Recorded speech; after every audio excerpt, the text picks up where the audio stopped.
بسم اللہ الرحمن الرحیم۔ السلام علیکم۔ روزانہ واقعات سننے کے لیے اس چینل کو سبسکرائب کریں۔ عمر بن عبدالعزیز رحمۃ اللہ علیہ کے پاس ایک عورت آئی جس کی 5 جوان بیٹیاں تھیں۔ خاوند فوت ہو چکا تھا۔ وہ جس کے پاس جاتی سب خوش آمدید کہتے، لیکن یہ خوش آمدید اس کے لیے نہیں تھی، اس کی غریبی کے لیے نہیں تھی، اس کی خوبصورت جوان بیٹیوں پر گندی نظر ڈالنے کے لیے ہوتی۔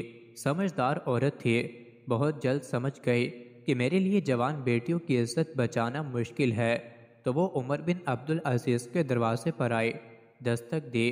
کسی نے بتایا کہ عمر بن عبدالعزیز ایسا بادشاہ ہے کہ وہ آپ کی جان و مال کا محافظ ہے، وہ آپ کی مدد کرے گا۔ ایک عورت نے دروازہ کھولا، وہ اندر گئی۔ ایک عورت برتن دھو رہی تھی، وہ سمجھ گئی کوئی خادمہ ہے۔ اس نے اسے ایک درخت کے نیچے بٹھایا تو اس نے پوچھا، امیر المومنین کہاں ہیں؟ اتنے میں ایک آدمی اندر آیا جس کے کپڑے پھٹے ہوئے تھے اور کندھے پر ایک گٹھلی تھی۔ وہ گٹھلی اس عورت نے لے لی۔ وہ ایک درخت کے نیچے بیٹھ گیا تو وہ عورت سوکھی روٹی اور سرکہ لے آئی۔ وہ عورت سمجھی کوئی غلام ہے۔ جب وہ کھانا کھا چکے تو اسی عورت نے آواز دی کہ امیر المومنین مہمان آئے ہیں۔ وہ عورت کہتی ہے، میں حیران رہ گئی۔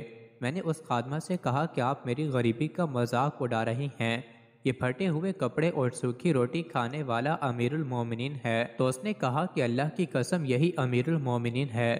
میں جب ان کے قریب گئی تو اس میں اتنی حیا تھی کہ اس نے اپنی نظریں جھکا لیں۔ فرمانے لگے، کیسے آئی ہو؟ میں نے کہا، یہ میری بیٹیاں ہیں، میں غریب ہوں، بیوہ ہوں، میرے پاس ان کے لیے کچھ نہیں۔ میرا خیال تھا کہ امیر المومنین میری تمام بیٹیوں کے لیے 100 دینار لکھ دیں تو کافی ہیں۔ اس نے قلم اٹھایا، میری ایک بیٹی کے لیے 1 سال کے لیے 1000 دینار لکھ دیے۔ میں دوسری کو آگے کیا، اس نے اس کے لیے بھی 1000 دینار لکھ دیے۔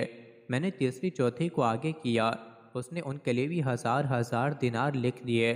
جب وہ لکھ رہے تھے میں اللہ کا شکر ادا کرتی رہی، اور جب 5ویں بیٹی کے لیے دینار لکھنے کے لیے قلم اٹھایا تو میں نے امیر المومنین کا شکریہ ادا کیا۔ اس نے قلم واپس رکھا۔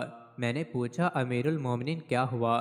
تو فرمانے لگے، میں نے 4000 دینار آپ کے لیے لکھے تو آپ نے اللہ کا شکر ادا کیا۔ اس دفعہ آپ نے میرا شکریہ ادا کیا۔ قیامت کے دن اللہ مجھ سے پوچھے گا کہ 1000 دینار تم نے میرے لیے نہیں لکھے، اپنی خوشامدی کے لیے دیے۔ میں رونے لگی کہ یا اللہ، یہ کیسا انسان ہے؟ تو عمر بن عبدالعزیز کہنے لگے کہ عام انسان ہوں، بس رسول اللہ صلی اللہ علیہ وسلم کا غلام ہوں۔ مزید ایسی ہی ویڈیوز کے لیے چینل کو ضرور سبسکرائب کریں۔